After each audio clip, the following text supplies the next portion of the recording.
Let's have a conversation. Tell me what you think about the issues of the world. What kind of spice you wanna be? Tell me where you wanna travel. Do you believe in luxury? What's your hidden passion? What makes you so unique? Conversations with Nicole. Conversations with Nicole. Conversations with Nicole. Conversations with Nicole.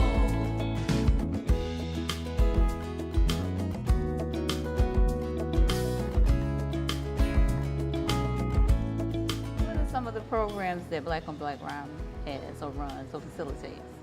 Some of the programs, as in our own programs, or programs we participate in. Yeah. We don't necessarily facilitate programs for us. People hire us or ask us to come do it, but we do DYG, Distinguished Young Gentlemen, and the DYL, Distinguished Young Ladies. We do a creative writing workshop with them. Although it's creative writing, it ends up being life lessons for them because we don't go in teaching something to what we want them to know. We go in and see where they're at, and then we help them grow. Okay. That rhyme. Oh my, okay, I Oh might be my a poet. goodness, Yes. you might be. Flowing like water. Flowing like water. Greetings. Welcome to Conversations with Nicole. I am Nicole Everett, your host, and we are here at Nefertari's Fine Dining. And today, my very special guest is Mr. Keith Rodgers, the CEO and founder of Black on Black Rhyme. Welcome, Keith. Welcome, Nicole. Thank you. Oh, that's your role. My That's bad. my role, yes. Hey, yes. people, how y'all doing? So, Keith, you are not a stranger to Conversations with Nicole. You've been on here before. But the exciting thing is that Black on Black Rhyme just celebrated 20 years. Ooh, we grown. We Yes. grown around here. Y'all grown around here. Yes. So, talk about Black on Black Rhyme, how it got started, and what was the motivation behind it? Black on Black Rhyme got started back in 1998 at my apartment. It was called Poetic Drive-By, and the concept was to get hit by one. We didn't do flyers. We didn't know advertising. It was like a drive-by. Unless you had to be involved in the drive-by to know when it was going to happen, and you didn't know who was going to get hit by it. So that's kind of like Black on Black crime, but with a rhyme? With the rhyme, but it's this drive-by you want to get caught up in. Okay. And when they hit you, you wanted it to keep hitting you. And that's what happened over time. We did it for a year, but we outgrew the apartment. We moved to Mount Zion Calypso Cafe, 904 Gamble Street. We was there from 99 to 2005, and then we moved to Amin Ra Bookstore, 812 South Macomb Street, the ICAT Center, Nefertari's Fine Cuisine. The name changed, but the game the same. Right, yes. right. And we have been here ever since. So we've been blessed to only have 3 locations in 20 years. A lot of things pop up and pop out and be gone, but we're still here. Okay. And we stay relevant because we are the voice of the people, because it's the people's voice that you hear. It's not just us, it's open mic. So anyone can get on the mic no matter what skill set they are. We're gonna show them love, we're gonna show them encouragement. And it's therapeutic. You know, there's no new problems. It's just a my problem and a you problem. But once I tell you my problem, it's our problem. And within an hour and 60 minutes, your problem might be let me stop babbling. Nah, I get it. So for those of my viewers who don't know you, let's get a little background about you. Where you from? What brought you to Tallahassee? What keeps you in Tallahassee? Came to Tallahassee in 1996 to go to college at Florida State. But once I started going to class, I went to a poetry reading off Tennessee Street. I wrote poetry my whole life, never been to a poetry reading, never been around a group of poets. And they had an open mic, and just was blown away by it. Like I was sitting in class and my notes started rhyming. And Your notes start rhyming? Yeah, the teacher would say something and it would spark a rhyme. Like I remember the girl in class was sitting beside me, said, "That's a nice poem you wrote. I made a copy of the notes." And I'd be at the red light trying to write a poem. Please don't let this light change to green so I can finish this poem in the parking lot, at the clubs, like for real. That's how bad it was. Okay. I have poems I wrote back then that I still haven't recited yet. That's how much I wrote then. Wow. Like, it was just very inspiring. Okay, so that inspired you. Well, when I first got here, they had an event called Night Jazz at the Sparta. They used to have live music and poetry. Wax, Said Jones, I think he's a coach at FAMU now. He used to run it along with Danny Harris, a few more people. And it was on Thursday night, 9 o'clock. But I was one of the main, like I say, when I say it hit me hard, it hit me. I would be there when the DJ sat up.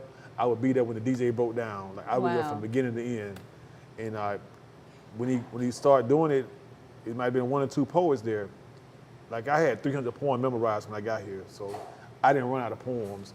And then I'm writing new poems as I'm there. Did you say 300 poems? Might have been 301, but I'm just rounding it down to the nearest whole, you know. But wow. So I didn't. So they'll say, well, somebody get up and do poetry. I might do 10 poems a night.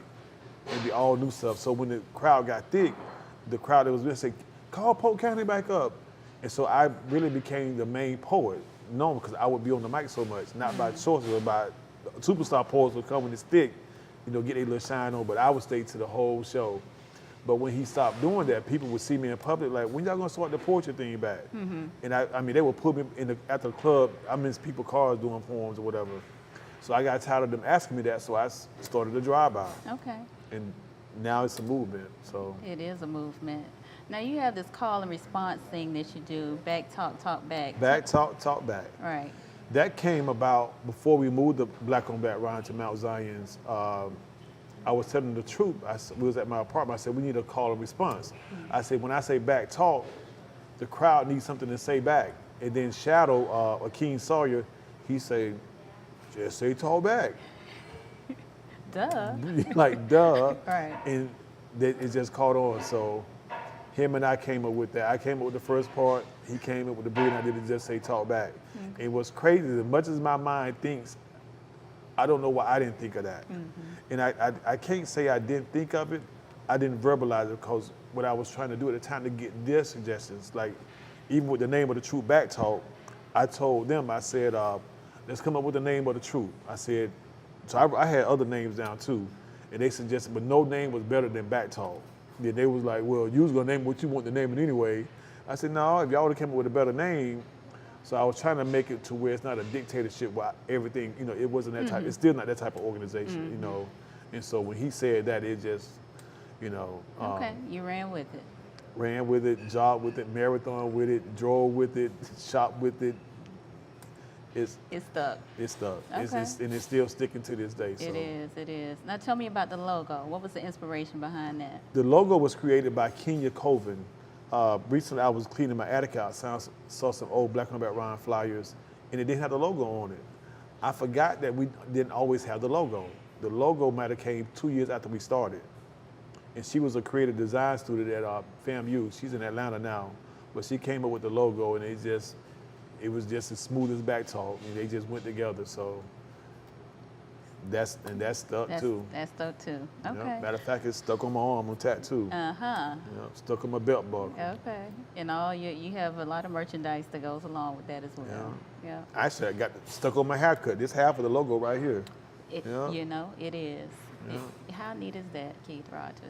Always thinking. By design. By design. So part of the Black on Black Rhyme slogan or logo is the art of spoken word. What's the difference between spoken word and poetry?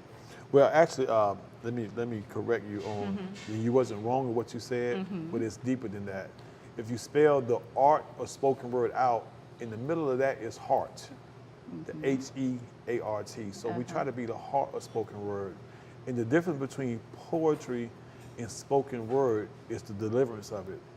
You know, a lot of people say, I write poetry. Spoken word is poetry performed. Even if you're reading it, it's how you read it. You read it with a certain rhythm, certain cadence. You have like page poetry. It's almost like somebody singing and somebody singing, you know.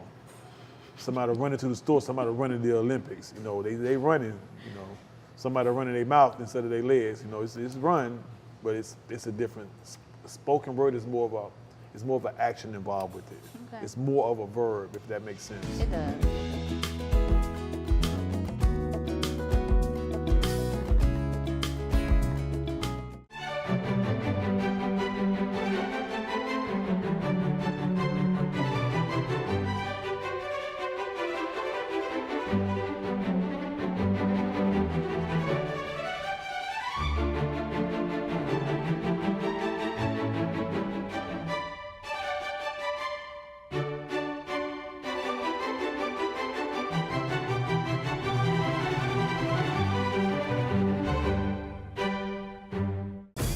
every stunt, every shot, every rep, every strike, every hit, every kick, every spike. From first down to first place, every tag counts. When you buy a professional team license tag, every purchase supports the designated team's youth charity programs and promotes youth and major sporting events in Florida. Find out more information at playinflorida.com. Now, you've talked about Black on Black Rhyme being a movement, and I must say I definitely agree. In 2016, I was at the Howard University graduation, and I saw someone at the graduation with a Black on Black Rhyme shirt. And you didn't give them any money? I didn't give them any money. I did take a picture of them from behind. Okay. Yes. Actually, they had on a The hoodie hoodie. that had the Black on Black Rhyme logo on the back. Did you ever think that it would become a movement when you started it? Yes and no. It was a movement before I started. The drive-by itself was a movement. Like I said, we outgrew, and that's why we had to put a name to it. Once I said we was gonna move to Mount Zions, like I knew we had to name it something. Because it's like you have a child, you don't name it. You know, No, you you have gotta to name name it. it. So now what it has grown to, no. I never. Wally B started the first chapter of Black on Black Rhyme outside of Tallahassee. It was supposed to be September 11th, 2001, but we know with the tower, they shut Ybor City down. So we started September 18th. It was his passion for Black on Black Rhyme. He graduated from FAM. He used to drive back from Tampa on Thursday nights just to come to the show. do it. And his wife told him, "Why don't you just start your own chapter?" So that wasn't anything I did. It was more so that something he wanted to do. Right.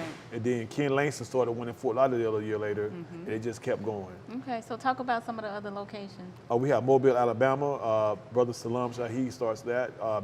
Akeem Sawyer started one in Jacksonville, but now Ebony Payne runs that one. Wally started Tampa.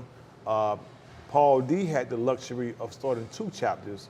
He started the Atlanta chapter, and he also started one in Abu Dhabi called Rooftop Rhythm, which is still going. I think it's his 5th year now. Yes.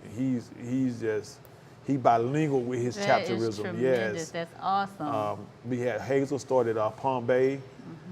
We just had a new chapter now, Columbia, South Carolina, started by Third Rail the Poet, Yes. Floor Official Portrait Troupe.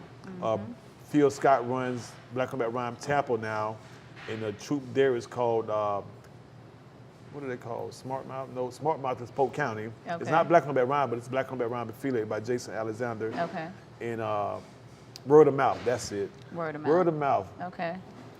Wow, that's wonderful. And international over in Abu Dhabi. Now they Well, see, now, international is not a big thing for somebody from Polk County because we're the Garden of Eden. Everything sprouts from the Polk County. Let me wet my mouth. everything sprouts from Polk County. Everything. That's why so many fossils down there. Oh. Yeah, that's the Garden of Eden. You look it up for the planets separated. That was, what was it, Panacea? Something like that. Yeah. That was in Polk County. That's unofficial, but it's official. Thank you, sir. You mentor a number of college students here with Black on Black Rhyme. They get involved, here in Tallahassee while they're in college, FAMU, FSU, TCC. You're sort of like a big brother or a father figure to many of them. What's that experience been like for you? That experience, to be honest, is not because they're part of Black on Black Rhyme. That's just how I am anyway.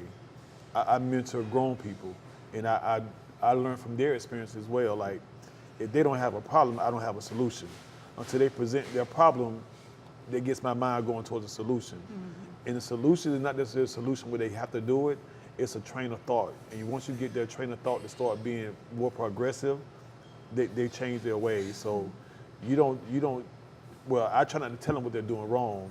I just show them something they can be doing more of that's more right than, and the choice is there. And that's why I was saying about the chapters. I don't put pressure on people to start a chapter. They put that on themselves because I know what it takes to do it. And it varies from city to city. And each person varies from person to person. I mean, like you said, I'm mentoring them. They're actually helping me too because You're learning from each other. I'm learning from each other. I might write a poem about a problem they got, so we pull from each other. And you'd be surprised what you don't know until you realize you don't know. And that's what some of them are. Awesome. That's how some of them, they're used to what they're used to. So until you show them something different, why would they change? Now, I have been involved with Black on Black Rhyme for about 4 or 5 years now. And when I first started coming, I was just like, I came religiously because I just am in awe of the poets. Not to cut you off, I know you're the host and stuff, but you just said you came religiously. Yes. I never seen you shouting on stage though. No, because okay. I'm not a poet. But, Okay. yeah, but I shake my keys and Okay. snap and whatever I'm, you know, Alright. how to show my appreciation. All right, I believe that. I mean, the thing about religion and shouting, let it out, sister, let it out. I heard you say publicly recently that to a group of poets that they are therapists. Why do you believe this is so?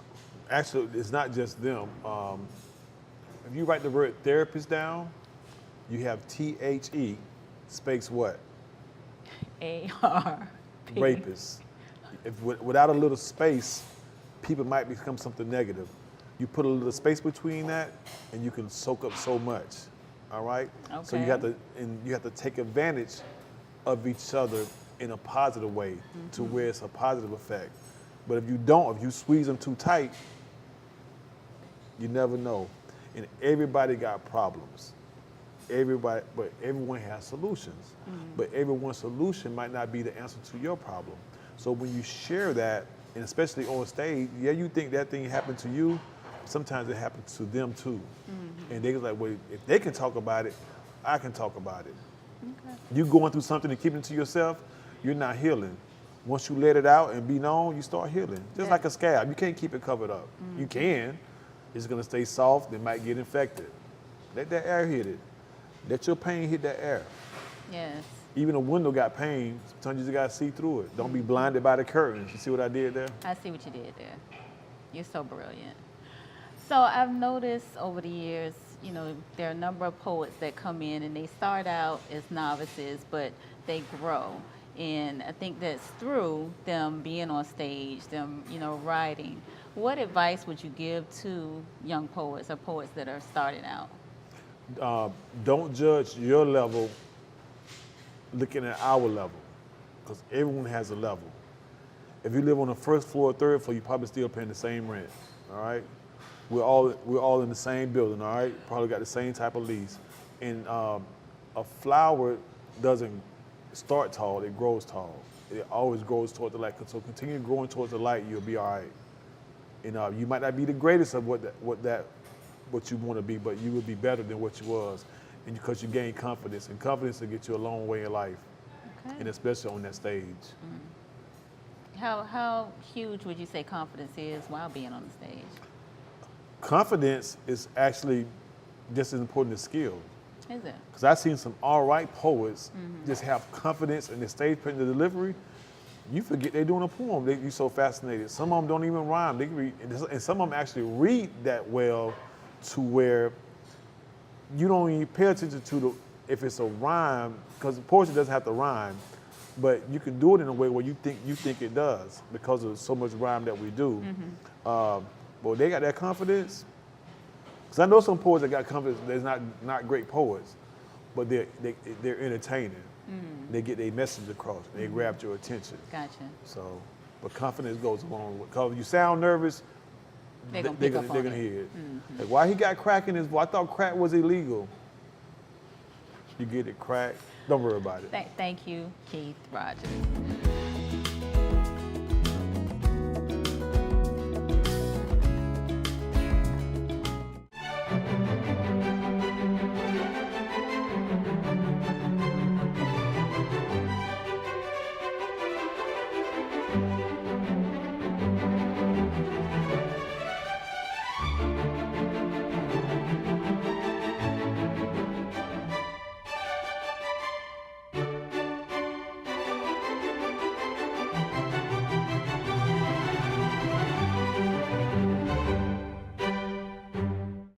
Every stunt, every shot, every rep, every strike, every hit,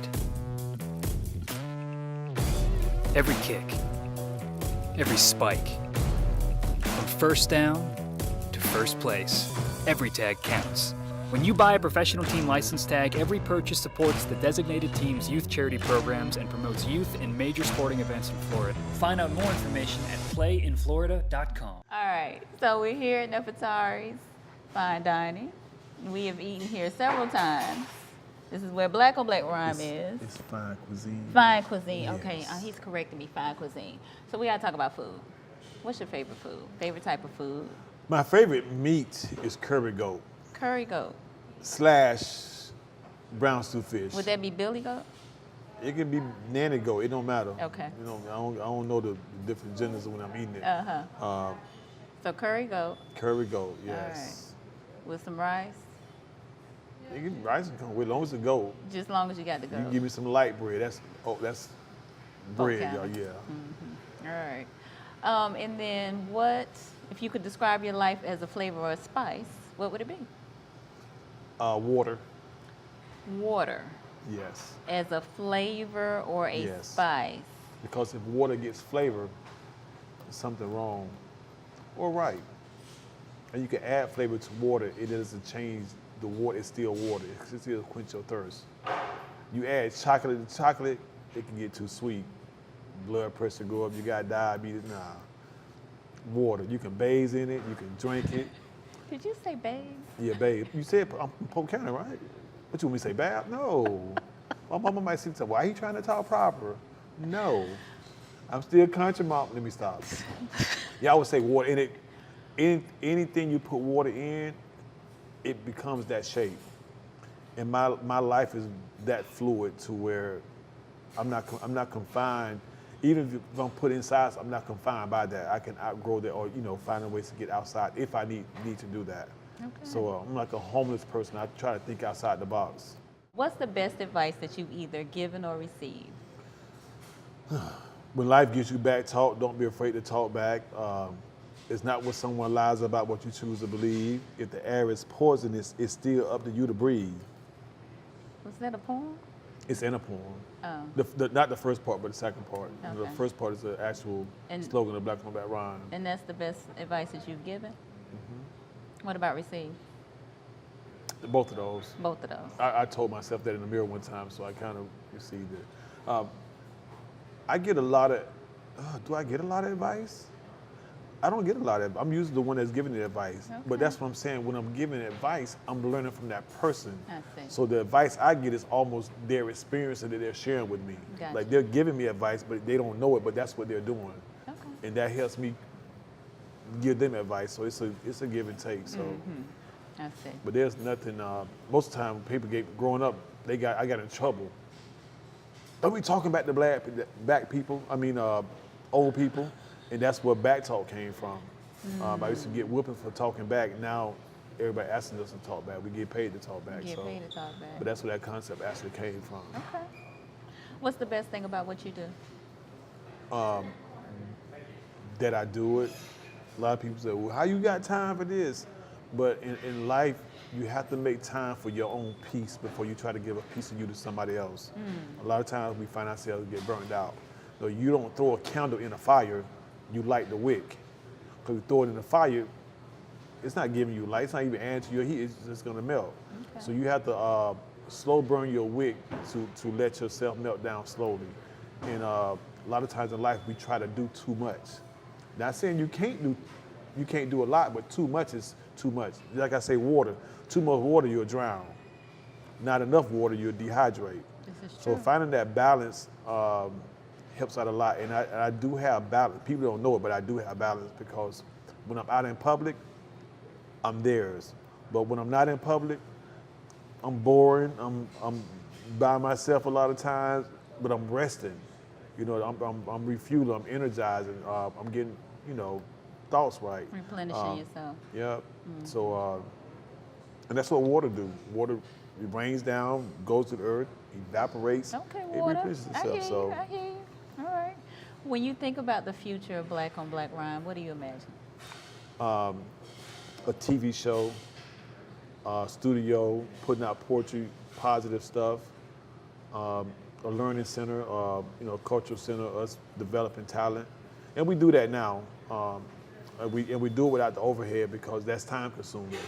That's sometimes people, they have ideas to do certain things, but no one can do what you do like you do. And you can't, like me trying to, that's why I say I never push someone to start a Black on Black Rhyme chapter. And each chapter takes on the personality of the person that's running it. And so to do that, I would actually have to have time and finance to actually do that pretty much full time. Because sometimes it's you that's the glue, not the idea, not the concept. Because if it was called White on White Rhyme, it'd probably be just as big, just with a different name. So, but the people that's part of it, they're very special to it. And it's not, although, yeah, I'm the founder, but we have other people that's just as founderish, if that's a word. We got Shadow, we got Hazel, Paul, D. Salam, Right. Wallaby Life. Like, it's a lot of us. It's a lot of me's out there, and it's a lot of them out there. Like, everybody pull from each other with personality-wise.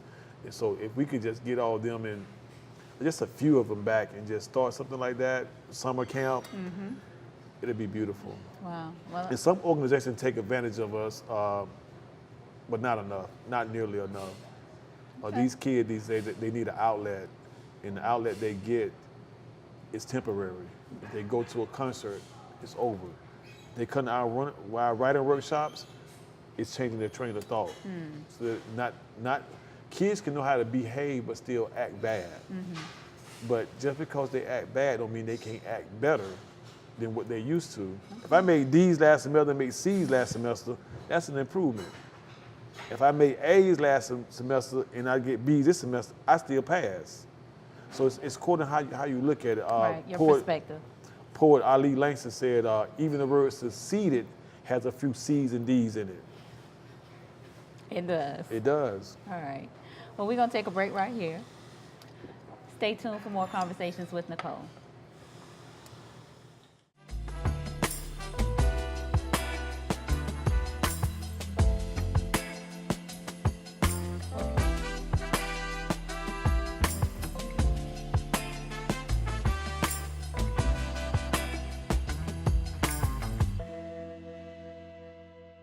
Welcome back to Conversations with Nicole. As you can see, our food is here, so that's all the conversations we have time for today. I want to thank my special guest, Keith Rodgers from Black on Black Rhyme. Keith, you'll have to come back and tell us what you got going on in the future. I hope it's just like you imagine. Can I say something? You sure can. And one time for Tallahassee Nights Live, celebrating 10 years as well. Shout out to Doc D. All right. Thank you for joining us on Conversations with Nicole, where we're connecting the community through conversations. We will see you next time.